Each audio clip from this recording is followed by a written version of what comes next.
My voice rises, gentle as the whisper of waves lapping at the rocky shores of ancient Greece, where philosophers once stood beneath the vastness of the heavens, seeking truths amid the tides of life.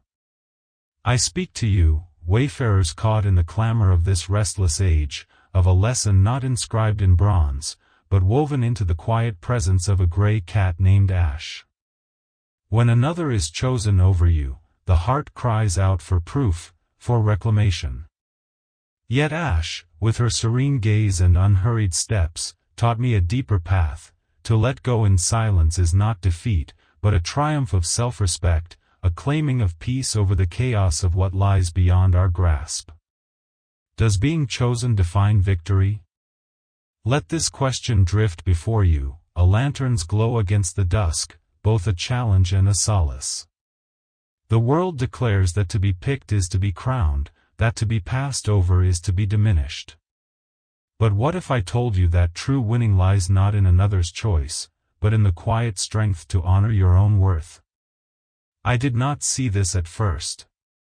When she chose him, her heart turning in hours rather than months, I stood amidst the shards of my hopes, my instinct urging me to fight, to prove, to plead. Yet in that moment, I found a stillness stronger than any cry. I chose peace.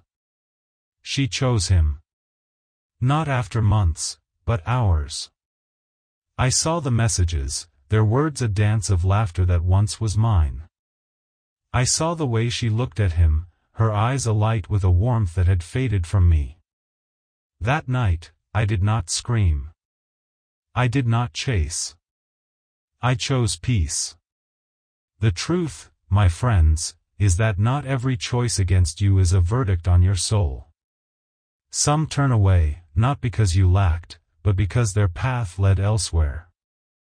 I watched her fall for another while I still gathered the fragments she left behind, each piece sharp with questions I could not answer.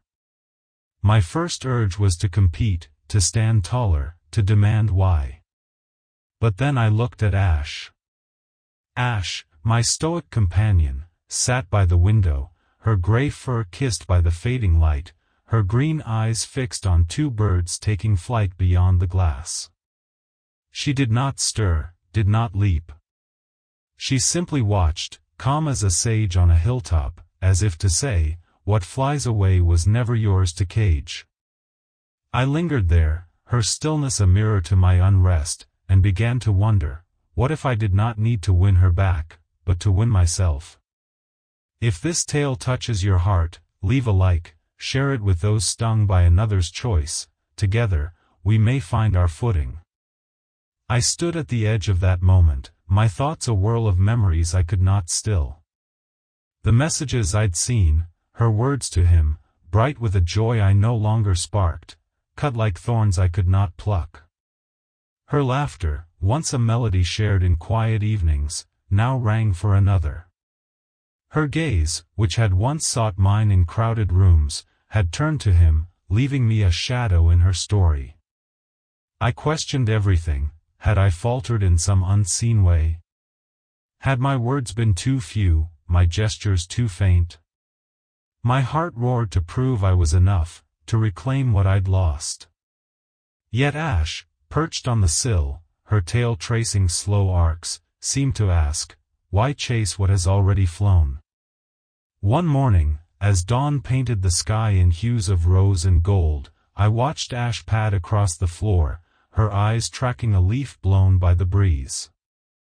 It slipped beyond her reach, and she sat, unperturbed, her gaze steady as the world turned. I thought, does a cat curse herself when the leaf escapes? Does she mourn the wind that carries it away?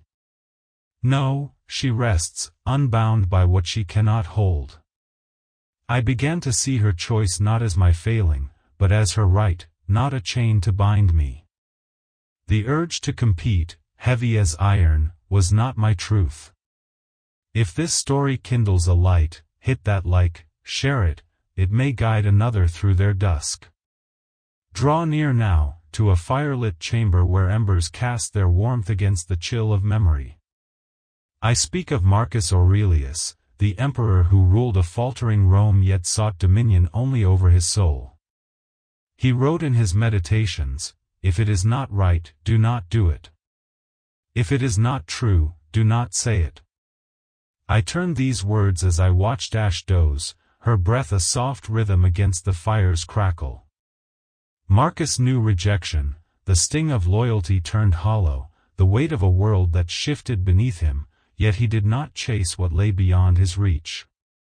He penned, "Your power lies in your response, not in another's actions. Her choice was not my crown to wear, nor my cross to bear."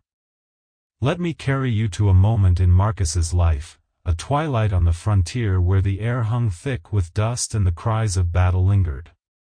His generals had gathered, their voices sharp with news of a trusted ally's betrayal. The empire trembled, yet Marcus stood unmoved, his gaze fixed on the horizon. Beneath a gnarled oak, its branches clawing the sky, he wrote, "What others do is theirs, what you do is yours." I thought of her, of how her heart's turn might have been her own journey, not a judgment on mine. Perhaps she sought what I could not give, or fled what she could not hold. Perhaps it was not about me. Ash's eyes met mine, glinting like stars, as if whispering, "Master, let their paths diverge, you are not their road. If this tale warms you, leave a like, share it, may it steady another's heart." Yet a shadow lingered, as it may for you. If we release the need to be chosen, do we forsake love, the ties that once defined us? Sitting with Ash, as moonlight bathed the room in silver, I wrestled with this. To let go of my urge to prove, did it mean dimming the memory of her smile, the nights we laughed under a shared sky? I feared it might, my soul torn between clinging and healing. Then Epictetus's voice rose across the centuries, "You are troubled not by things, but by your opinion of them." A slave who knew chains, he endured scorn's lash yet stood unbroken. He taught that we chase only what we deem vital. I could love her still, yet not run after her choice. One evening, as autumn's leaves swirled like embers beyond the pane, Ash leapt for a moth, its wings a flicker of dusk. It slipped free, and she sat, her gaze tracing its flight into the dark. Epictetus, mocked by a cruel master, smiled and said, "You scorn my flesh, not my spirit." I wore no bonds, yet I'd bound myself to a race unmine. Ash nudged my hand, as if murmuring, "Master, let the moth soar, let the need drift." I learned you can be steadfast though another turns, whole though they choose elsewhere. Her choice did not carve my worth, nor her gaze my truth. If this moves you, like it, share it, let it reach those tethered to a race not theirs. Let me paint another moment, a winter's dawn, frost etching the glass like a poet's script, Ash perched on a stool, her breath a faint cloud. I'd found an old note, her handwriting a ghost of warmth, and felt the pull to question my value. But as Ash pawed at the frost, then settled as it melted under the sun, Seneca's voice stirred, "What you pursue often pains you more than what you lose." Her choice was real, yet my need to prove was a shadow I'd cast. I chose to see it as frost, sharp, brief, then gone. Ash glanced at me, her eyes a green sea, as if saying, "Master, let it thaw, let it pass." Resilience took root. I ceased chasing shadows of her laughter, stopped building altars to what might have been.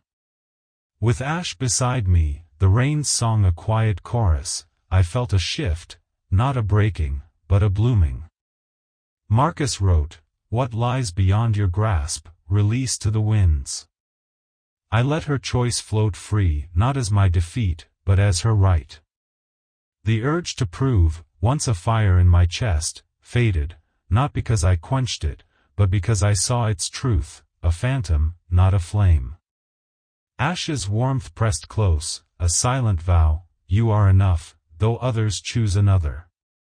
If this journey echoes in you, hit that like, share it, may it lighten another's load. Draw near for another scene, a spring dusk, the air thick with lilac, ash darting after a beetle in the grass. I'd seen a photo, her face alight beside him, and felt the old sting to compete. But as Ash let the beetle scuttle free, sitting content in the fading light, I heard Seneca again, to live well is to live within your power. Her choice was hers, not my verdict. I set the photo aside, not with bitterness, but with calm. Ash nudged my hand, her eyes a quiet oath, Master, you are whole. If this tale lifts you, like it, share it, may it guide another to their peace. One summer's morn, as the sky burned gold, I watched Ash chase a sparrow, only to let it soar into the heavens. I'd found a message, her words to him a distant echo, and felt no need to answer. Epictetus's words rose, freedom is choosing what is yours to choose. I chose not to unfollow, not to block, not to break. I chose to walk away without clamor, my steps a silent hymn to self-respect. Marcus wrote, the best revenge is to be unlike him who performed the injury. I did not need to win her gaze, only to keep my own. Ash sat beside me, her gaze steady, as if saying, Master, your peace is your crown. I whispered to Ash one still night, the air heavy with pine, she chose him. That was her right. But how I responded, that was my power. In that breath, I found peace, not by erasing her, but by claiming myself. I did not need to be chosen to be whole. My silence was not weakness, but strength, my peace not surrender, but sovereignty. Yet this is not the end, my friends. To live this truth today, amid screens that pulse, desires that tug, bonds that shift, is a craft of resolve. I see a world where another's choice feels like a wound, where self-respect is bartered for approval. What would Marcus say to a heart passed over, a message left cold? How would Epictetus stride through a throng that sees another? Ash taught me my worth is not theirs to grant. When gazes turn, when hearts choose elsewhere, I see not my lack, but their path unfolding. This age bids us chase, stoicism bids us stand. I sit with Ash, knowing that though the world spins, I can remain, like a rock in a river, smoothed but unbroken. So can you. Live like Ash, like Marcus, like Epictetus, unswayed by choices not yours. One autumn dawn, as Ash watched a leaf spiral into the sky, I smiled. She chose him, and I chose peace. Choosing peace, I learned, is the loudest thing you'll ever do. If this story lights your path, like it, share it, let it reach those ready to choose peace over proof.